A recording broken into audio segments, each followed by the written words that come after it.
Sejam bem-vindos a mais um Acredite Se Quiser, Arquivo Fenômeno. No programa de hoje, nós vamos falar de um evento ufológico muito grande que aconteceu durante a Segunda Guerra Mundial na região de Los Angeles, Estados Unidos. E que, na minha opinião, deveria ser um caso bem mais conhecido do que é. E para bater esse papo comigo, desvendar todo esse mistério e analisar as miúcias desse caso, Jackson Camargo. Bom dia, boa tarde, boa noite, meus amigos, boa noite, PH. Boa noite. Vamos lá então bater esse papo daqui a pouquinho, logo depois da nossa vinheta.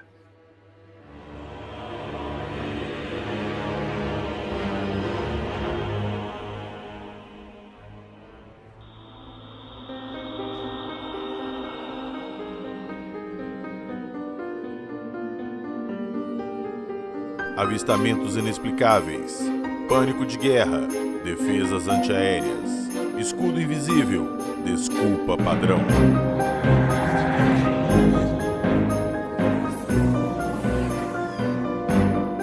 Acredite se quiser.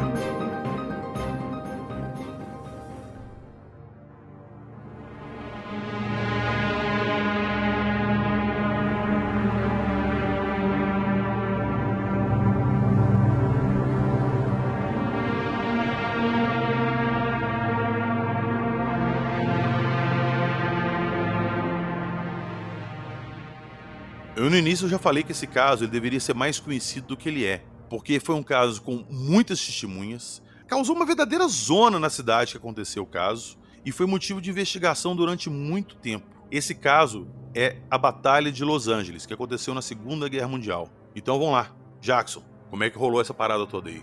Muito bem, PH. Para a gente entender, então, o contexto disso tudo, esse caso é interessante a gente entender o contexto em que ele aconteceu. A gente tinha o Japão, que estava cheio de moral lá no Oceano Pacífico, invadiu a Manchúria lá em 1931, começou uma guerra em larga escala em 1937, expandindo seus territórios, invadindo as ilhas.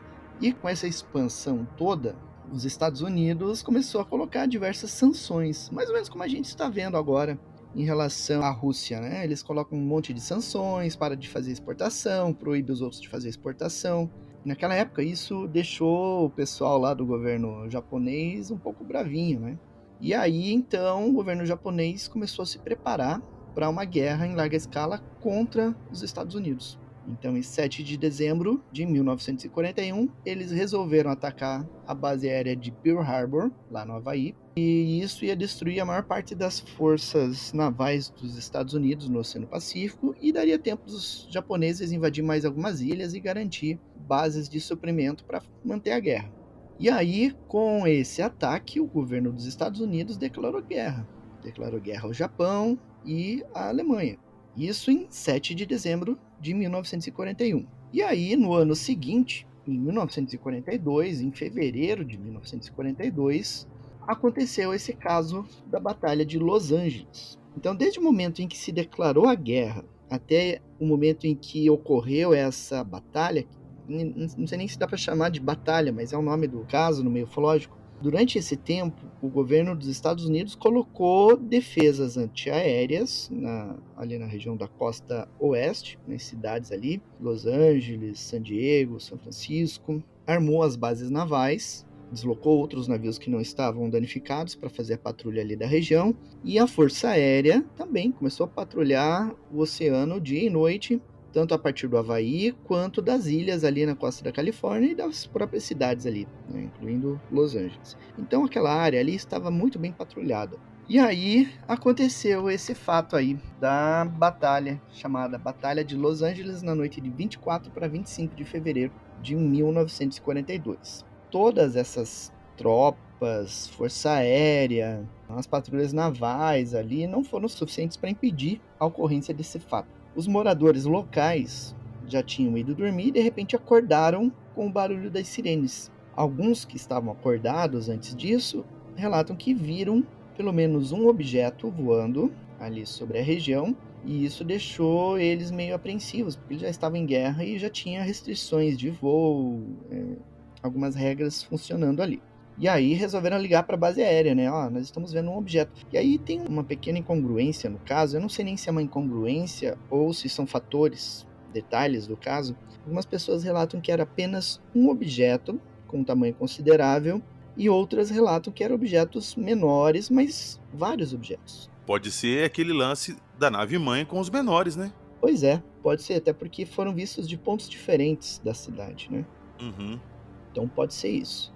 E aí, calcula-se que aproximadamente 12 mil pessoas, 12 mil residências ali, foram alertadas pelas sirenes, né? E aí, com todo aquele barulho, saíram lá para fora para ver o que estava acontecendo. E viram o objeto.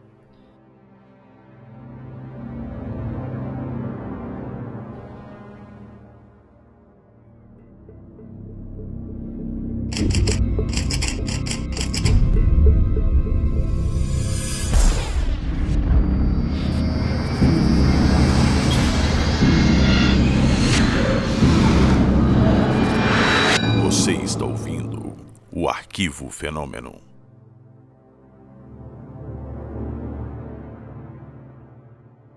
E aí esses objetos começaram a aparecer no sistema de radar de defesa da época. Como ele estava aparecendo no radar e fazendo o voo de formação, que é aquele voo que os caças fazem e as aves fazem também, aí eles resolveram acionar todas as guarnições de defesa. Então, impuseram um blackout na cidade, ou seja, apaguem todas as luzes, desliga as energias da cidade, e ficou só a energia das bases militares e dos holofotes. Então, se a gente vê aquela foto histórica do caso, você vai ver aqueles fachos de luz dos holofotes das baterias de defesa antiaérea. E aí começaram a ver aquele objeto até que veio a ordem para disparar. E aí começaram a disparar nesse objeto ou nesses objetos e nada foi derrubado. Segundo alguns relatos, o tiro das armas chegava a bater e ricochetear no que quer que seja aquilo lá. E não derrubou nada, não caiu nenhum objeto. A única coisa que caiu do céu naquela noite foi os detritos das armas, né? Que atirava para cima, a bala,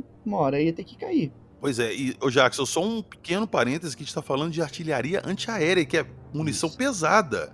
Munição Não é pesada. tirinho de revólver, não, é munição antiaérea, coisa foda.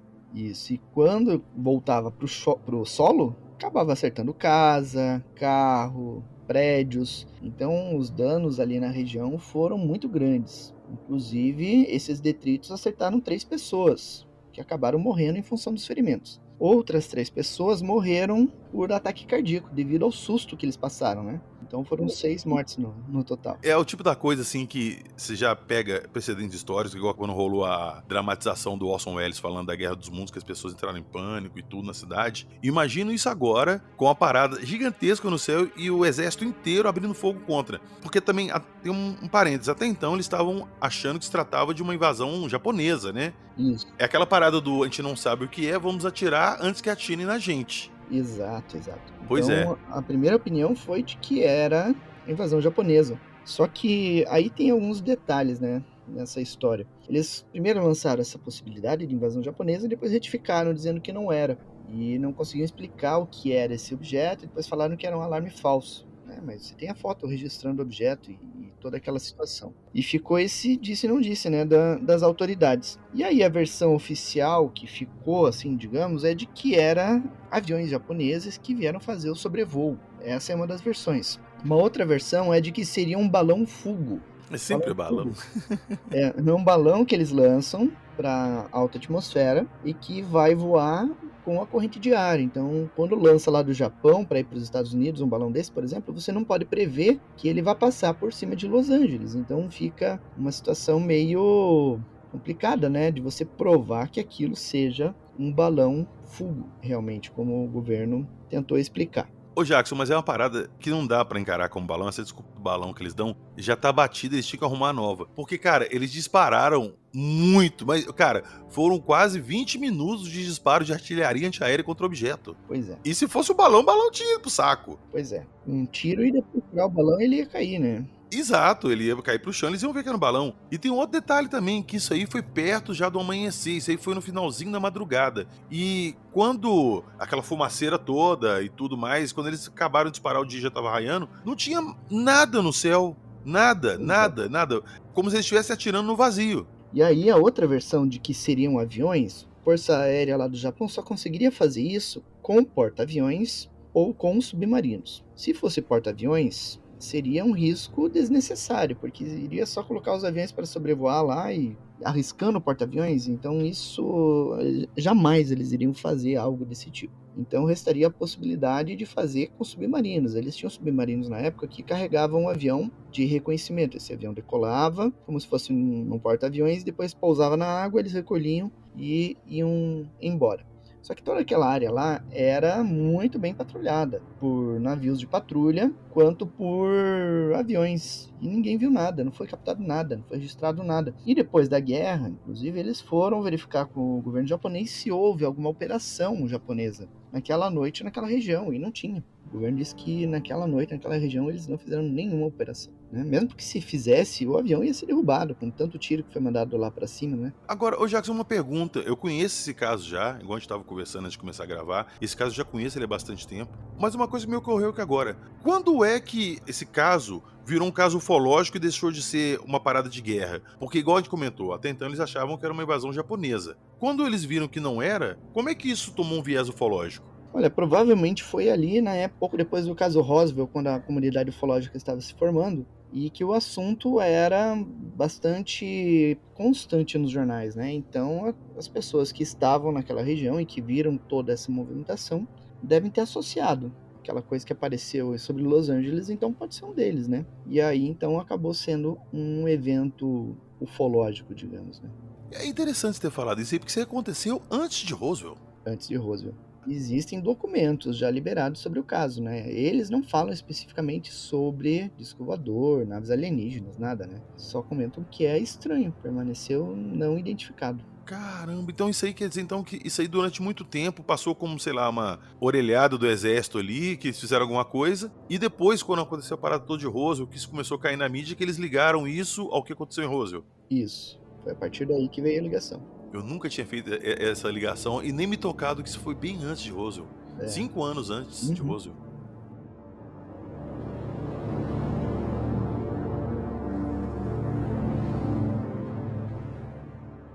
E aí, então, esse caso, nos dias seguintes, ele ganhou os jornais, né? Os jornais de todo o país começaram a abordar o caso, relatar o incidente, colocar depoimentos de civis e militares envolvidos e jornalistas que testemunharam os fatos e cobrando da Força Militar dos Estados Unidos respostas para o incidente. Mas as autoridades militares não tinham respostas para dar, porque elas não sabiam do que se tratava naquele momento. E aí eles preferiram colocar o mínimo de informação possível na mídia e deixar esse caso sair do foco da mídia e do interesse do público até que ele fosse assim parcialmente esquecido, né? Deixa cair no esquecimento mesmo, né? Como se nada tivesse acontecido. É aquela história, né? Ó, eu não sei explicar, então vamos, disfarça e vamos vamos adiante. Pois é. E aí tem um relato de testemunhas. Uma delas falou que o objeto era tão grande e era simplesmente enorme. Estava praticamente sobre minha casa. Nunca vi nada assim na minha vida. Estava ali a pairar no céu e praticamente não se movia, uma das testemunhas declarou. Outra testemunha descreveu assim: era de um encantador laranja pálido e a coisa mais bonita que poderia ver. Pude ver perfeitamente porque estava muito perto. Era enorme. Tem um camarada chamado Charles Patrick, que era um artilheiro costeiro ali, que estava num dos equipamentos ali de artilharia antiaérea, né? Ele falou que ele viu 6 aviões voando e os projéteis explodindo ao redor dos aviões como se eles fossem imunes. Ou seja, ele não chegou a ver esse objeto grande, mas ele viu objetos menores que ele falou que eram parecidos com aviões, mas que quando a munição chegava perto explodia antes, como se batesse num campo de força invisível. Olha que interessante, né? Se o negócio explodia perto, se fosse um balão, os destroços da explosão já perfuravam o balão e o balão caía. E acabava isso ali, né? Cara, igual a gente falou antes, munição .50, cara. Eles dispararam 1.400 munições antiaérea .50. Pois É é. muita coisa, cara. Aí não tem como, né? Pô, Aí tem relato de repórteres também que cobriram o evento e descreveram isso nas matérias depois, né? O Bill Henry, que era repórter do Los Angeles Times, ele declarou da seguinte forma: eu estava muito longe do local, sem poder identificá-lo. Eu aposto que havia numerosos disparos sobre o objeto. O editorial do jornal Long Beach Independent relatou da seguinte forma: existe uma misteriosa reticência envolvendo o assunto e parece haver alguma forma de censura. que está tentando segurar as discussões sobre o fato. Agora, realmente, eles têm muito o que esconder. Inclusive, olha só o que me ocorreu. Eles abriram fogo contra alguma parada que estava lá no meio de uma cidade, destruíram a cidade inteira com a munição que caiu de volta, mataram gente diretamente por causa da artilharia, ou porque a pessoa morreu de ataque do coração. Enfim, fizeram uma merda gigantesca. E depois vieram com o papo que foi um balão, ou seja, eles abriram aquele fogo todo contra um balão. E ficou por isso mesmo, ninguém falou mais nada. Aí passa, sei lá, de 42 pra cá, quanto tempo passou. E no início do ano, a gente viu a parada dos balões lá no Canadá, na fronteira dos Estados Unidos, e que foi enviado caça. O primeiro balão a gente viu que era um balão que foi abatido e tudo. Mas os outros que eles alegaram que eram balões e que foram abatidos, eles não mostraram vídeo nem nada. E deram a mesma desculpa. Ah, a gente disparou um míssil de $500 milhões no balão. E é isso. Você não acha que tem alguma coisa parecida nesses dois casos, não? Pois é algo estranho, né? Essas desculpas que eles lançam aí para encobrir determinados fatos estranhos, né? Cada dia que passa, essa história dos balões, que agora tá simplesmente esquecida, ninguém fala mais disso. Mas eu tenho certeza absoluta que tinha alguma coisa ali por trás, sim. Porque, cara, cá pra nós, se não tivesse, eles teriam divulgado. Até para não alimentar discussões, né? Exato, pra não alimentar teoria conspiratória, alimentar falatório. Ó, aqui, gente, vocês querem ver o que aconteceu? Olha aqui a filmagem, ó, puf, é um balão e pronto, acabou. Sim, nós gastamos um míssil aqui de $500 milhões do bolso dos nossos contribuintes, mas quem que não erra, né? Pronto, estamos perdoados, e é isso. Mas não, cara, não tem, e o vídeo que existe do caso não vai ser divulgado, foi isso que eles divulgaram. Pois é. Se isso pra mim não é esconder alguma coisa, eu não sei o que é. Tem algo estranho na história, né? Tem. Galera, não se esqueçam dessa história dos balões. Isso ainda vai dar muita conversa. Vai aparecer coisa dessa história. Escreve. Daqui a pouco, alguns dos envolvidos da colinha no dente e essa história ganha um rumo todo novo.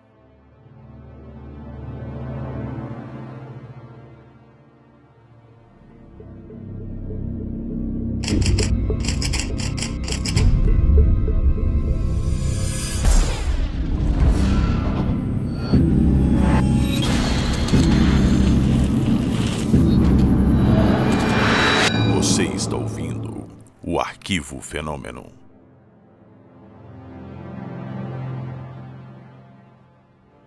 Ô Jackson, e esse caso, ele passou a ser estudado depois, o pessoal começou a investigar ele mais, e alguém pegou uma foto da região ali e fez uma montagem com as luzes que estavam sendo direcionadas, com o objeto que foi pegado na foto, e colocou na exata posição que estava para dimensionar o tamanho do objeto. Essa foto tá no Fenômeno, eu vou deixar, como sempre, o link desse caso destacado aqui na descrição do episódio para vocês irem lá ver, mas mostra que o objeto era gigantesco.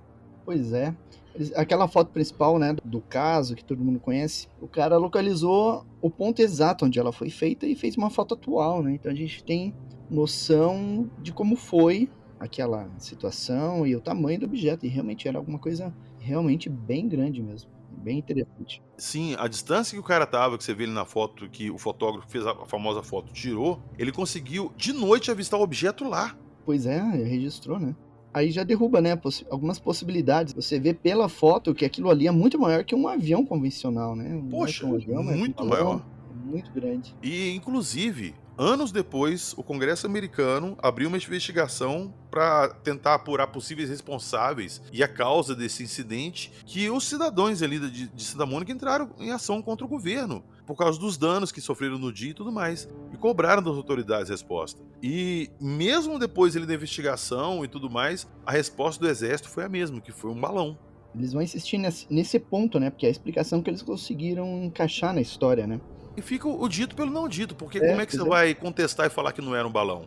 Aí passou muito tempo, né? A gente não tem como averiguar mais informações. A maioria das testemunhas já morreu e tudo. Os registros, uma parte deles ainda é confidencial, então não tem como a gente aprofundar mais as investigações sobre esse caso agora, né? Passou a época dele. Sim, a década de 40 foi pesada pra ufologia, né? Você parar a pensar que começou isso aí, já vinha os avistamentos dos Foo Fighters também, que já era uma parada que até era investigada por ambos os lados da guerra, tanto aliados como os inimigos. Depois logo, Roswell, San Antônio e Aztec, isso.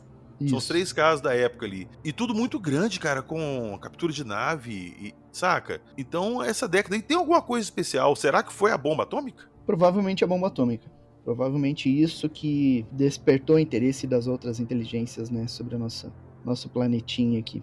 Ô Jackson, eu não te perguntei isso no episódio da Noite Oficial, porque na hora, assim, me ocorreu que talvez não pudesse ter nada a ver e tal, e eu acabei deixando pra lá. Mas, olha só, o acidente em Chernobyl aconteceu em abril.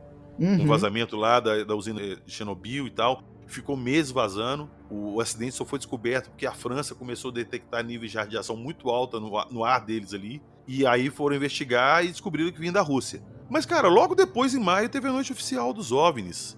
Tá certo que a noite oficial foi no Brasil e essa parada foi lá na extinta União Soviética. Mas será que não tem alguma relação disso ter traído eles pra cá e eles estarem na região ainda e deram uma passada por aqui, não? É uma possibilidade, né? Eu já vi pessoas sugerindo isso e eu particularmente ainda não encontrei algo que fizesse Uma ligação uma direta. ligação direta, mas a possibilidade existe, né? Foi na mesma época as duas coisas, Sim, né? e muito próximo. Uhum. É verdade, e às vezes até o próprio boletim que falava de um caso falava do outro, porque era no mesmo período ali, né? Divulgando os dois fatos. Pô, se a gente não ficou, mal ficou sabendo do acidente nuclear que aconteceu lá, vai dizer que eles não estavam tendo avistamento disso lá já e não relataram também. Pois é, existe, né, a possibilidade.